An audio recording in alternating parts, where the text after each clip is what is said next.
Hi everyone, this is Oyoyo here bringing you a Magic Legends build guide.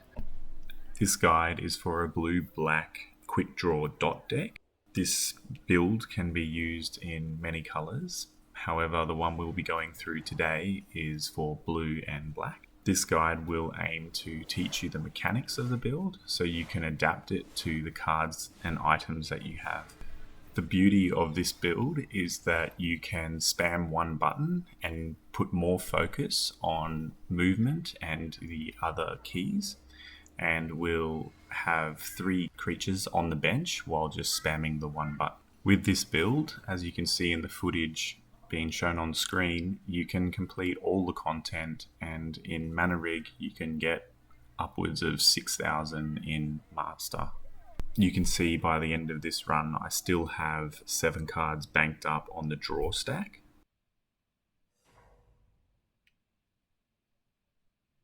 Because this build focuses on optimizing certain artifacts, we will start in the artifacts section. The main artifact that we're looking at is the legendary artifact Implement of Combustion.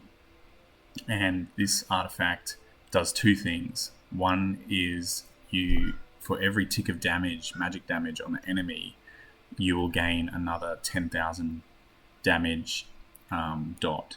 And so what this means is we want to use spells that do dot damage, because each tick of the dot, damage over time, of our spell will trigger this damage over time. The second part of this artifact is the 10% chance to draw a spell when a foe dies with this dot on them. So we want to keep the dot on them for as long as possible, and we also want to increase the chance of hitting this, and we increase the chance of hitting this by 5% for each of the creatures in our deck. So this means we're also aiming to maximize the amount of creatures in our deck. The second artifact that we're focusing on is Suffocating Curiosity. This artifact also has 2 parts of it, and one which is convenient is the greater swiftness from using a blue spell. It also deals 1000 damage for 12 seconds whenever you use a blue spell, and this happens in a white AoE around you. The second part of this card increases the damage around you, the 1000 damage, by 2 times per black mastery spell in your deck. And for this reason, we're also trying to maximize the amount of black masteries that are in our deck.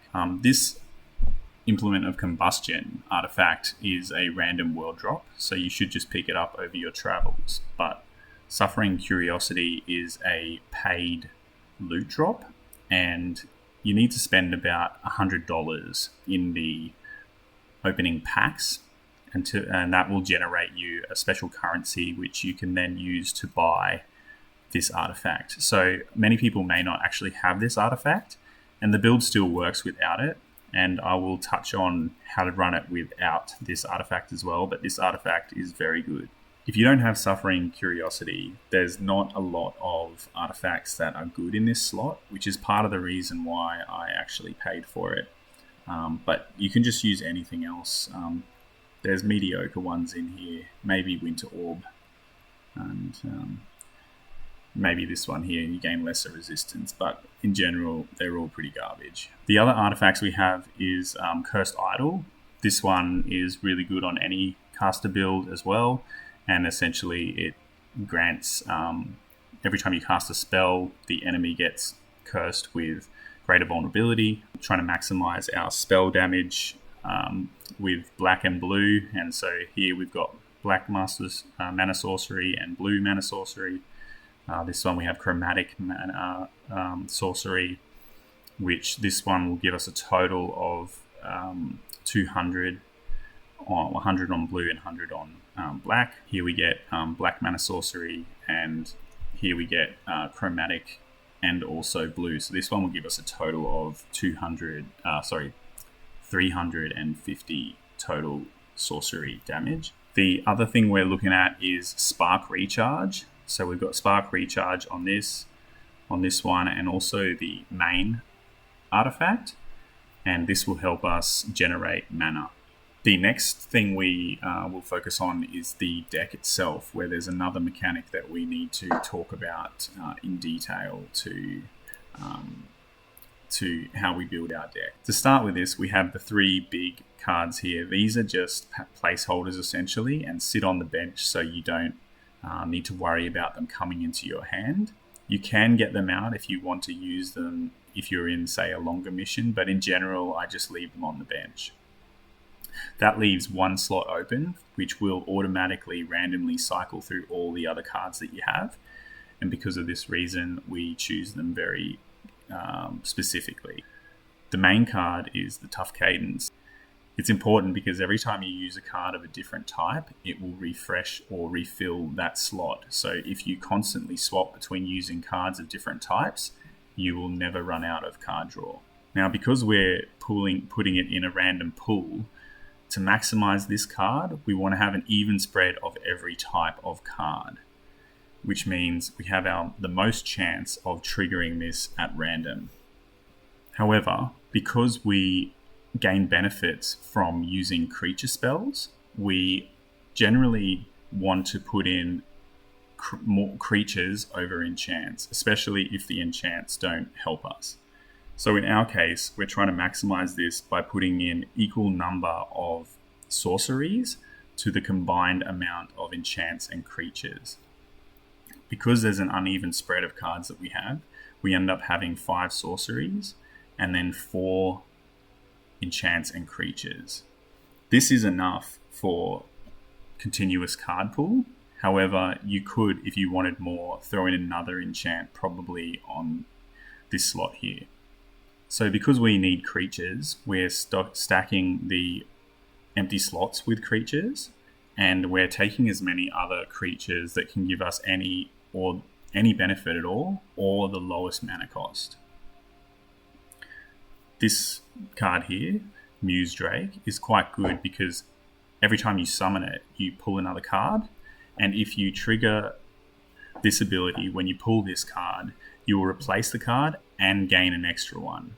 So we slot this. This card here is also quite good because it's a low mana cost, and what it does is when he's on the field, it reduces the mana costs of other spells by 25%. This card is a placeholder, but it's very cheap, so it's nice to have there because every time you summon a card with the rest of our build, which I'll go into further, summon a creature, you have a chance to proc other benefits. But this one I may swap out for the legendary Demir minion when I get it later. Now in this slot here, initially I wanted to have a black sorcery because it increases the damage of our AoE on the artifact. However, I was finding when you have too many black spells, you end up not having enough mana and you get stuck because you don't have enough blue mana. So I'm choosing to put a blue spell here as a quality of life fix. If you're running an event where there's many minions, for example the mana rig, you don't need to have the extra card draw from concentrate. If you're running a mission that has lots of enemies that you can kill, you'll be proccing the legendary artifacts so often that you don't need concentrate. However, if you're doing content where you're fighting a boss or there's not many minions, having concentrate in there means that you can still keep up your card draw without killing many minions. The rest of the spells are slotted with black dot damage, and this one's quite good, but probably not necessary, but it keeps you healed without having to think about it. So I have it in there, but the Necromancer heals from every spell that he does anyway, so it may not be necessary. This spell adds lesser vulnerability when you cast it on them and also does a lot of damage. Abyssal Flame does the most damage in the game, and Desecrate also does a huge amount of damage. However, I think all of these spells are interchangeable. I like to alternate Phantasmagoria instead of Concentrate because it's a dot damage and it also provides greater weakness to the enemy. So now we'll touch on classes, and there really is no other choice when it comes to any spell casting build. You need to have the Necromancer, and anyone that tells you otherwise is incorrect. You get the most sorcery damage from Necromancer, and you also get healing from it as well. And the biggest bonus to it, which is what makes it, is this ability here, which whenever you cast a sorcery, you heal yourself for 5% of your max health. This means while you're casting, you will not die. The traits are another important one and is another big mechanic that we use. Might from Unity means that whenever we summon a creature, we actually gain lesser might. So by having creatures in our deck, we are always gaining lesser might. Heart of the Iron Will is probably the best trait in the game, and what this does is allows it, when you die, to reincarnate and be invulnerable. The only thing that will kill you in this game with this build is reflect minions, which reflect magic damage. And what this means is with this trait, every 2 minutes, if you come across a reflect damage enemy, you will die, become invulnerable, and you'll have a chance at killing that enemy. Unfortunately, I haven't found a good counter for reflect enemies yet. Another good trait to put here, which I don't have, but I will slot it when I get it at the end of the battle pass, is the one that comes from the Dimir Assassin. This one means that whenever you draw a spell, you and your creatures gain lesser resistance. So we'll be gaining lesser resistance from this. You should buy Might and Immunity off the auction house. If you don't have any of the paid traits, Necrotic Burst or Psychic Prowess is probably your best bets. Now, because the gear that everyone has is different and the mods that they have is different, I'm going to list on the side here the stats that you should look for if you don't have any of the specific gear. The stat priority that you should look for is mainly Spark Recharge, and then any of the following stats are backups.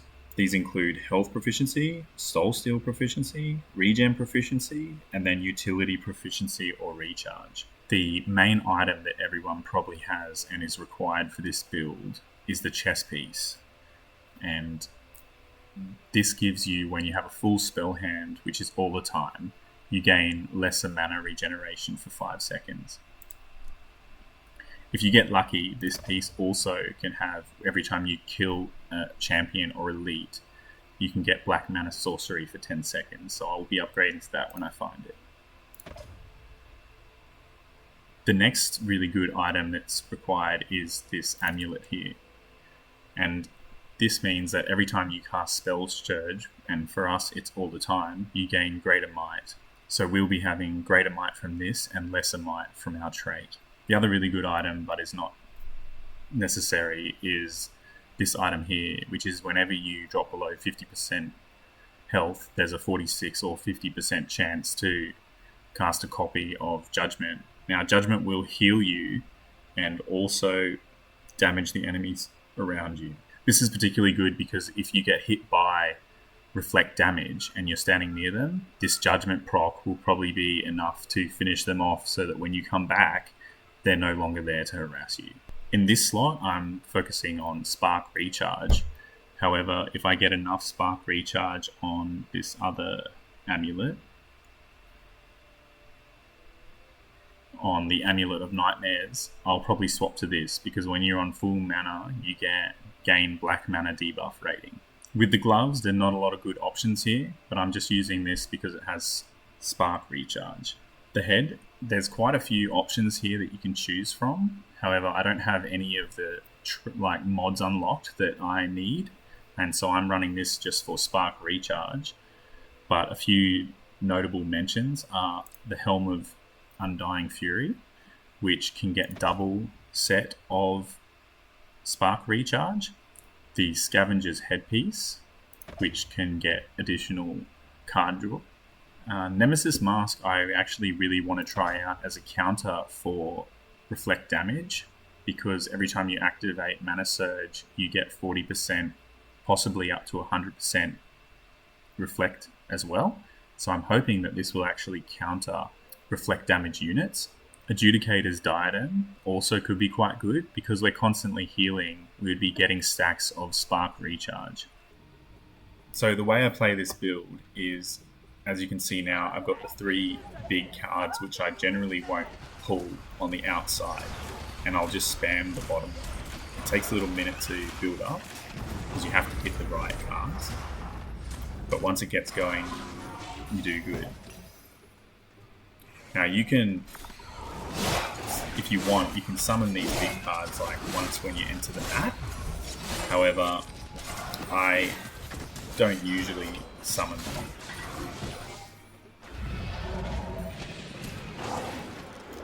So I use Mana Surge and out of mana, drop the Drake.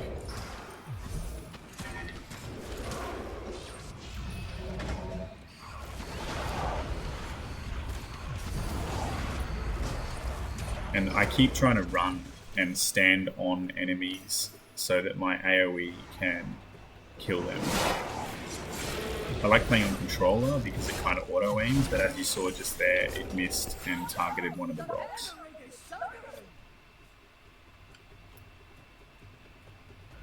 So I will bring out these big guys, even though I don't like using them in Mana Rig, because they draw aggro from the enemy, and you can't group them up as easy. But I'll show you what happens when maybe if I'm in open world, I might summon them all at once.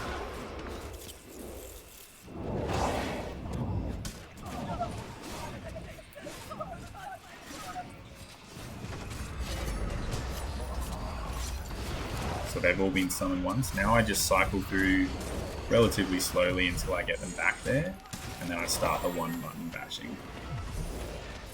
So there he is on the right. I won't touch him now.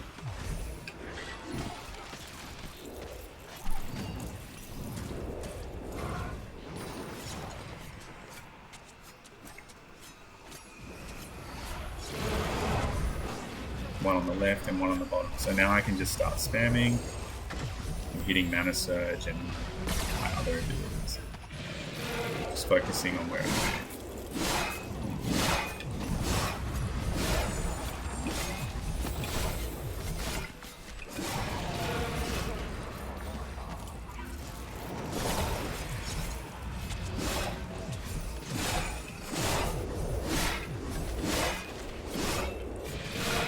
And as I say, I usually do come into Mana Rig with Phantasmagoria because there's so many minions going down, you don't need any more card pool. You're proccing it so much from the artifacts. So you can see I'm just staying at max cards the whole time, 8 there, which is overkill. We don't want to overkill, so usually I bring in Phantasmagoria here. I hope you enjoy the build or have found some inspiration in it. If you have any questions or ideas to make this bad boy even better, please leave a comment below and I'll get back to you as soon as possible. This is my first video, and if it goes well, I'll add some more guides on things I've found, like item drop rates, gold farming, and possibly even some more builds for blue-red, blue-green, and blue-white. Please like and subscribe if you want some more in-depth content, and I'll see you next time.